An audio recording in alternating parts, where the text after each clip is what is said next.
How can a stupid, unnatural move signal the beginning of a deep strategic plan and lead to the creation of a positional masterpiece? It sounds absurd, but that's exactly what Grandmaster Andor Lilienthal managed to do against none other than the patriarch of Soviet chess and the future world champion Mikhail Botvinnik.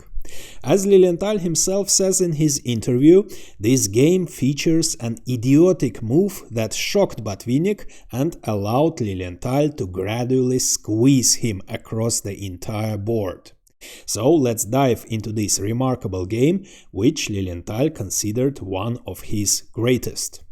Lilienthal starts with d4, Botvinnik plays knight f6 and after c4 e6 in order to avoid the Nimzo Indian defense, which might arise after knight c3 and bishop b4, Lilienthal plays knight f3.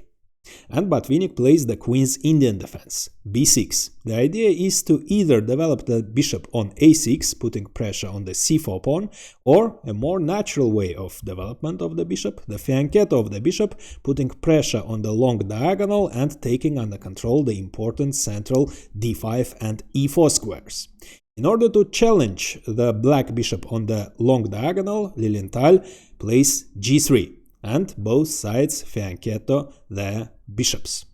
Now black could have played, as he needs to develop his dark squared bishop, he could have played bishop b4 check, of course. But in this case, after bishop d2, that leads to the exchange of the bishops and the simplifications. However, Botvinnik needed a victory in this game, so instead of bishop b4 check, he plays bishop e7, which is also perfectly playable, and both sides castle. Lilienthal develops the queen's knight. Now he is ready to push the pawn to d5, getting the space advantage. After d5, he would cross the center of the board, of course. Besides that, he would close black's light squared bishop's diagonal. The bishop would stop controlling the e4 square, and after d5, white would also play e4, completely dominating the center. So to prevent the d5 advance, Botvinnik plays knight e4. Now, of course, d5 would run into knight takes c3, and after b takes c, white's pawn structure would be damaged. For this reason, Lilienthal plays queen c2, defending his knight and attacking the black knight in his turn. That's why Botvinnik exchanges. In order to keep his pawn structure intact, Lilienthal recaptures with the queen, and now black has different options. He can immediately attack white's center with c5, or he can play f5, taking the crucial e4 square under control.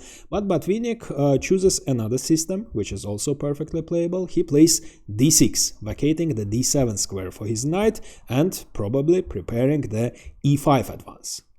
Lilienthal returns his queen to c2, here she is much better placed, creating two threats. The first one is obvious, he is going to play e4, occupying the center, and the second threat is knight g5, with the discovered attack on the bishop and also the checkmate threat on h7. Botvinnik parries both of these threats with f5, closing the queen's diagonal and preventing the e4 advance. And black's light squared bishop is very active. It controls the crucial squares, making white's central advances, the d5 and e4 advances, problematic. So for this reason, Lilienthal plays knight e1, attacking the bishop and offering the exchange of these bishops, after which he would be ready to push his pawns forward. And the common line is bishop takes g2, knight takes g2, white is ready to push his pawns forward, but black can also advance in the center with e5, after which the position would remain equal. However, black's position is passive and he struggles to find active plan, to get active play in this position, and Botvinnik needed a victory. For this reason, he avoids the exchange of the bishops, and as his bishop is under attack, he plays knight c6, attacking the d4 pawn in his turn. But this lets Lilienthal push his pawn forward, attacking both the knight and the pawn. That's why Botvinnik exchanges, And after the exchange on the d5 square, it turns out that the c file has turned into a half open file, and white major pieces will put pressure on the backward and weak c7 pawn. Besides that, the e6 square is weakened, and Lilienthal will exploit this. So white already has a slight advantage. And the natural move for black in this position, as his knight is under attack, would be knight e5. But instead, Botvinnik makes a move which looks more active. He plays knight b4 instead, attacking the white queen, and also the d5 pawn is attacked twice. And we have reached the first critical position, the position in which, as Lilienthal says, he made an unnatural, idiotic move, after which white gets an almost strategically winning position. So you can pause the video, try to find this move and the idea, the deep strategic idea behind this move.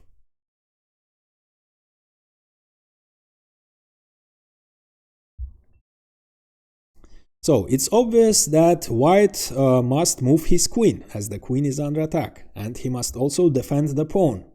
And Botvinnik expected the natural move queen b3, which saves the queen, defends the pawn, attacks the knight, but Botvinnik prepared a5, defending his knight, and after possible a3, the knight retreats to a6, and the knight is ready to jump on a great c5 square with a tempo, and there is nothing white can do to prevent it. On c5 the black knight would be greatly placed. If needed, it can also jump on the central e4 square, and black equalizes. So queen b3 doesn't work in this position, it doesn't give white any advantage. The queen can also move to c4, which is playable, but still Lilienthal's move is much stronger. So Lilienthal plays queen d2. This move looks like the beginner's move, so most chess players wouldn't even consider this move, because the queen is closing the bishop's diagonal. However, this is the strongest move, and now we will see why. So the knight is under attack, that's why Botvinnik defends it with a5, and after a3 and knight a6, again the black knight is ready to jump on c5. But now that the white queen is on d2 and not on b3, and on b3 the white queen would have blocked her own pawn, and white pawn wouldn't be able to move to b4. But now that's exactly what Lilienthal does. In order to prevent the black knight from jumping on c5, he plays b4, and it turns out that the black knight is out of play. And as the game will show, it will remain out of play until the end of the game. So we can even say that Lilienthal will play with an extra piece. But let's see how Lilienthal exploits this and how he creates his positional masterpiece. So Botvinnik plays bishop f6, attacking the rook, and now we can see why the queen is better placed on d2 than on c4. Had the white queen been placed on c4 in this position, white would be forced to move his rook. But now that the queen is on d2 and she controls the b2 square, white can play bishop b2. So what should black do now? He can transition into the endgame, but in this case, as Lilienthal writes in his annotations, after the exchange of the bishops and then of the queens, black still has his problems. The problems aren't solved. The knight is still out of play, and white will still put pressure on the c-file. The b pawn is currently under attack, but Lilienthal was going to play knight d3, defending his pawn, opening the rook's way to c1. And what should black do now? The most logical thing, natural thing to do for black would be to try to bring his knight back into play with knight b8, intending to play knight d7, followed by knight e5 perhaps, but white can prevent this. He can play rook c1, attacking the c7 pawn, and after rook f7, it turns out that black cannot play knight d7, as the knight would close the rook's way, and the c7 pawn would fall. So what should black do? The knight cannot come back into play while the white knight jumps on f4. It's ready to jump on the great e6 square, and the best thing black can do is to bring the knight back to a6, and again it's out of play. Black is threatening to capture on b4, but white simply plays rook b1, defending his pawn, followed by knight e6, increasing the pressure on black's main weakness on c7, and all black pieces are terribly placed. White is much better. For this reason, instead of exchanging the pieces and transitioning into the endgame, Botvinnik, as he needed the victory, he tries to keep the position as complicated as possible. So he plays queen d7, connecting his rooks and perhaps preparing rook e8, as his rook isn't doing anything on a8, so he is thinking about bringing it into the to the king side. Lilienthal exchanges the bishops after bishop takes f6, rook takes f6. So we can see another reason why the queen is better placed on d2. She is also putting pressure on a5. So white is threatening to capture on a5, winning a pawn. But it turns out that he cannot do it right away.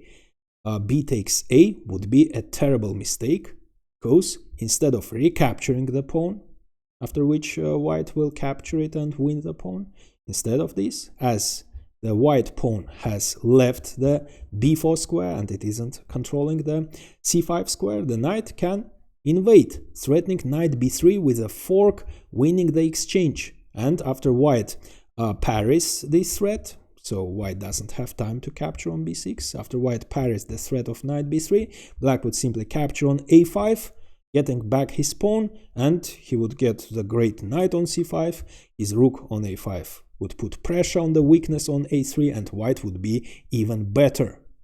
But Lilienthal didn't make this mistake, he didn't capture on a5, instead he plays knight d3, bringing the knight back into play and taking the c5 square under control. And now that c5 is under white's control, white is ready, he's threatening to capture on a5 and win the pawn, because knight c5 would be met by knight takes c5, and white would be up a pawn.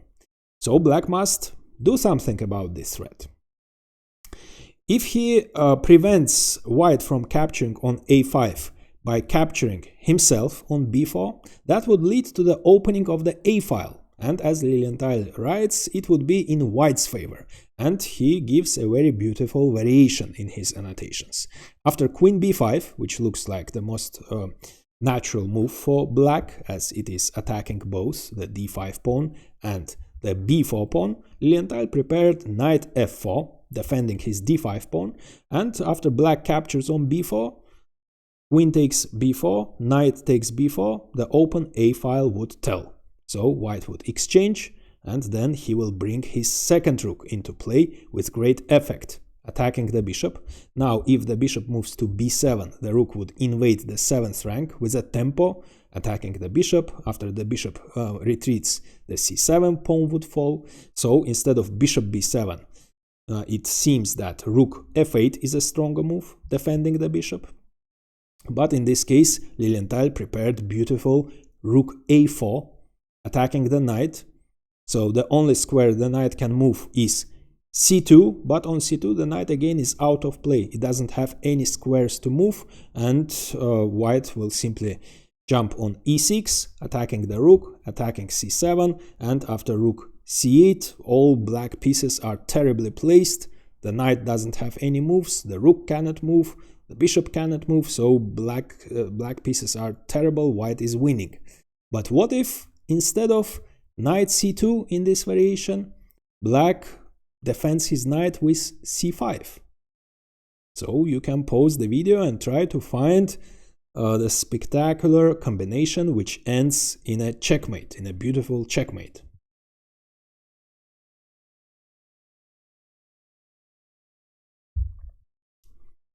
So Lilienthal would have captured en passant. Now the knight again would be under attack, and in order to save material, black must capture with the knight, but bishop d5 check would follow. Of course, rook f7 runs into rook takes a8 check, followed by checkmate next move. But what if Ng h8? Then the rook is on the 4th rank, so Knight g6 check, sacrificing in order to open the h file, and rook h4 checkmate. So as this variation shows, opening of the a file is in white's favor, and white is threatening to capture on a5.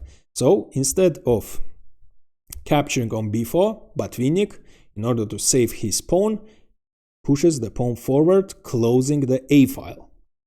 But now that the a file is closed, there is no tension between the pawns anymore, and the rook isn't doing anything on a1. Lilienthal starts putting pressure on the c file. So he plays rook c1. Queen f7, putting pressure on the d5 pawn, and knight f4. So just compare the knights. The miserable black knight, which isn't doing anything, the only thing it does is defending the weakness on c7, and the great white knight, which is dominating the board. So at any moment the knight can invade the great e6 square. But on f4 it is also greatly placed at the moment. Botvinnik plays bishop c8, trying to cover the e6 square, and now it's time to bring the last piece into play. Rook c3, vacating the c1 square for the king's rook, in order to increase the pressure on the c file. Bishop d7 followed, opening the rook's way to the king's side, and rook c1, of course. So what should black do now? If he plays g5 in order to kick the great knight out of this square, he would just weaken his king side with g5. So the knight would invade e6, and both the g5 pawn and the c7 pawn would be under attack. Black is losing material, and if he captures on e6, he is losing even more material, because after d takes e, both the queen and the rook would be under attack. For this reason, instead of g5, Botvinnik prepares this advance with h6. Now he is ready to push the g pawn forward, and after knight e6, at least his g5 pawn would be defended by the h pawn. But Lilienthal prevents it. He plays h4. So now again, if g5, white would simply exchange, followed by knight e6, and again both g5 and c7 would be under attack. If instead of g5, which doesn't work, black tries to bring his rook into play, it looks like the most logical move, rook e8, then the knight would be unguarded, and white would immediately attack it, queen d3. What to do now? The knight is under attack. It cannot move, because c7 would fall, so the knight must defend this pawn, and the best thing black can do is to return the rook back to a8, because otherwise, if he plays, let's say, b5, then white can even sacrifice the exchange with rook c6, attacking the knight, closing the bishop's diagonal, so b5 is also under attack, and after black accepts the sacrifice and d takes e, the d5 square, d takes c, the d5 square is vacated, white is threatening terrible bishop d5, which would attack both the queen and the king. So after black parries this threat with king h8, moving the king away from this diagonal, white captures on b5, attacking the knight, and after the knight retreats, white can capture the a pawn too, then the b pawn would move forward, and the black knight would be imprisoned.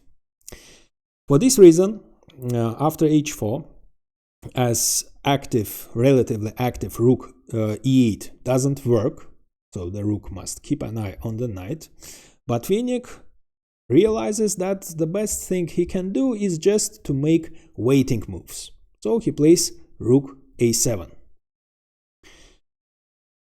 So what should white do now? Lilienthal keeps, as his opponent doesn't have any active plan anyways, he keeps improving his position. He plays h5. On the one hand, preventing the g5 advance once and for all, because it would run into en passant, h takes g. On the other hand, by playing h5, Lilienthal fixes the weakness on g6. By playing h6, black has created the permanent weakness, so by playing h5, Lilienthal fixes it. And when the right time comes, the white knight might invade this square. Botvinnik keeps making waiting moves. He plays rook a8, and we have reached another critical position. White pieces are ideally placed.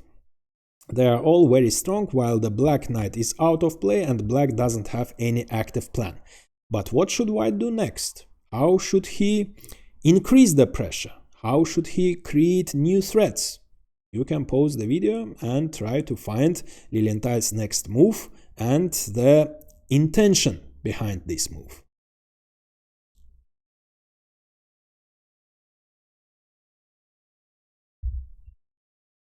As Lilienthal says, when he placed his rooks on the c-file, it looked like his main intention is just to put pressure on the c-file. And it's partly true, but his main intention was to transfer the rooks from the queen side to the king side, because the knight, which is out of play, is placed on the queen side, and that means it cannot take part in the defense of the king side.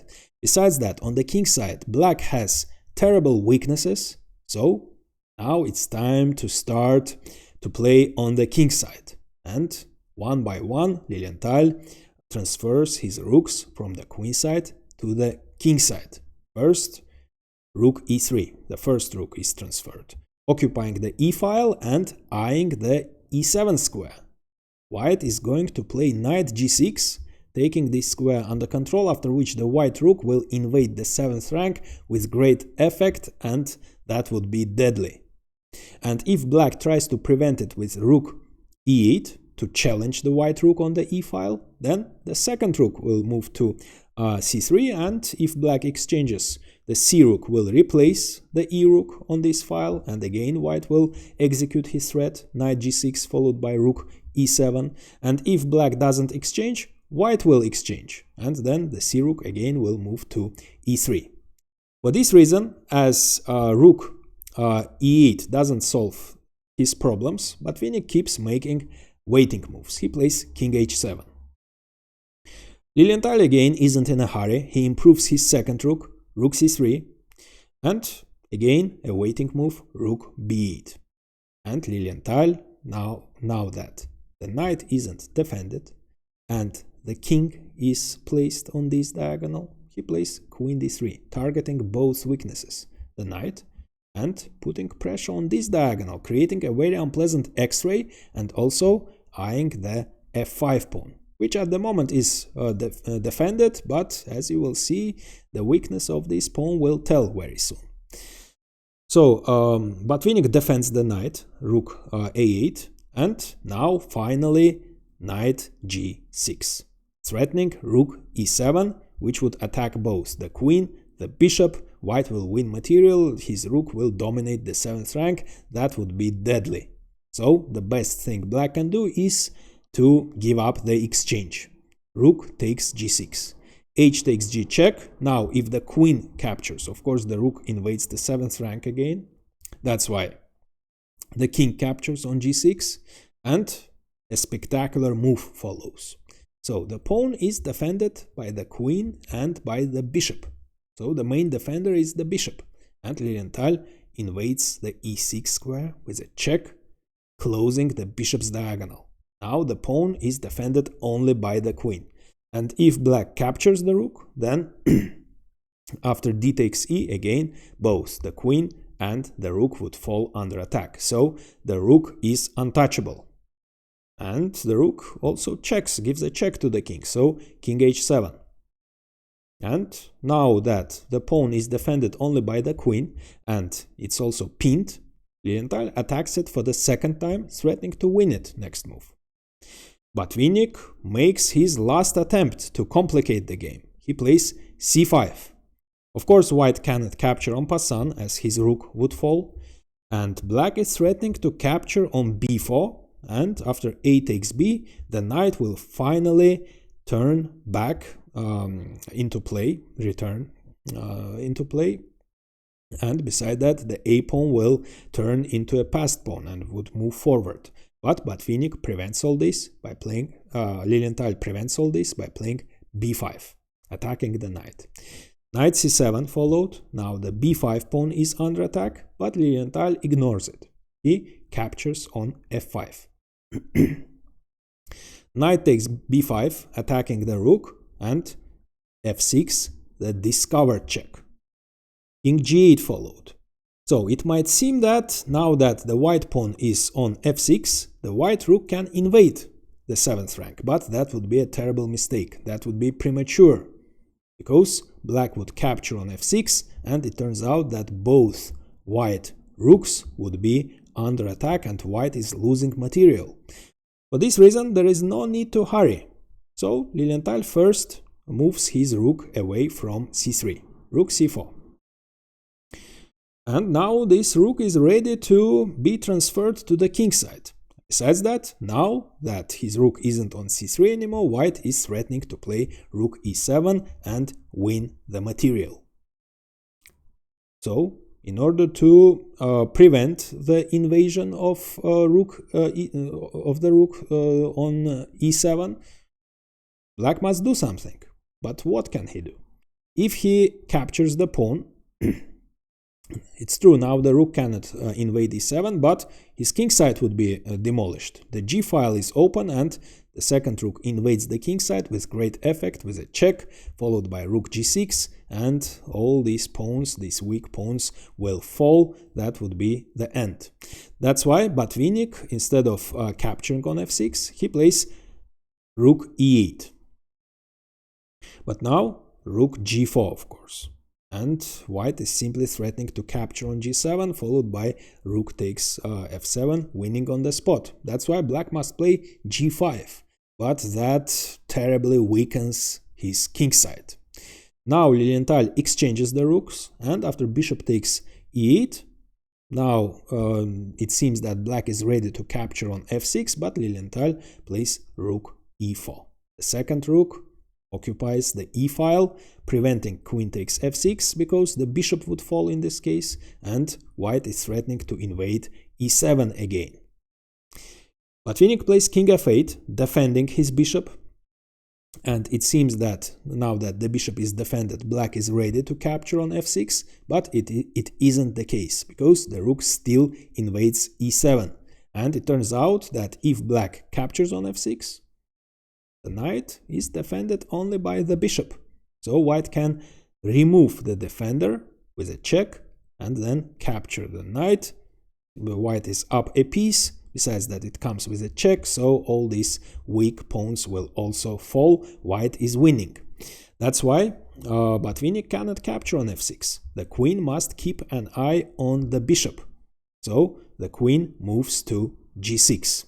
Offering the exchange of the queens, but Lilienthal is playing for an attack. He's going to finish the game with a spectacular checkmating attack. So, instead of exchanging the queens, he plays bishop e4. Again, if black captures the pawn, that would run into rook takes e8 check, followed by queen takes b5 check. That's why the queen moves to h5. Bishop f3, again attacking the queen. If g4, then Lilienthal prepared queen h7. The invasion of the queen would be deadly with checkmating threats, and there is nothing black can do. For example, if queen g5, then white simply captures, followed by checkmate. For this reason, after bishop f3, as g4 doesn't work, and as white is threatening to invade h7, Botvinnik plays queen g6, again offering the exchange of the queens. And we have reached the last critical position where Lilienthal delivers the final blow. And you can pause the video and try to find it. In order to deflect the black queen from g6, Lilienthal sacrifices the exchange. He captures on e8. Of course, black cannot capture with the king as he's losing the queen, so he must capture with the queen, but now the white queen's way to h7 is open. White is threatening checkmate and also is attacking h6. So the only move to avoid the checkmate is queen f7, but now the h6 pawn falls with a check. If the king moves to e8, then bishop h5 wins on the spot, winning the queen, and if king g8, then still bishop h5, forcing the black queen to move away from f7. Now the white pawn's way is open, f7 check, and black can either give up the queen or otherwise he gets checkmated. For this reason, after rook takes e8 check, Botvinnik resigned. And now I recommend watching how Lilienthal employs a shocking anti-positional strategy against another future world champion Vasily Smyslov. But first, like this video and subscribe, as it's really helpful for the channel growth.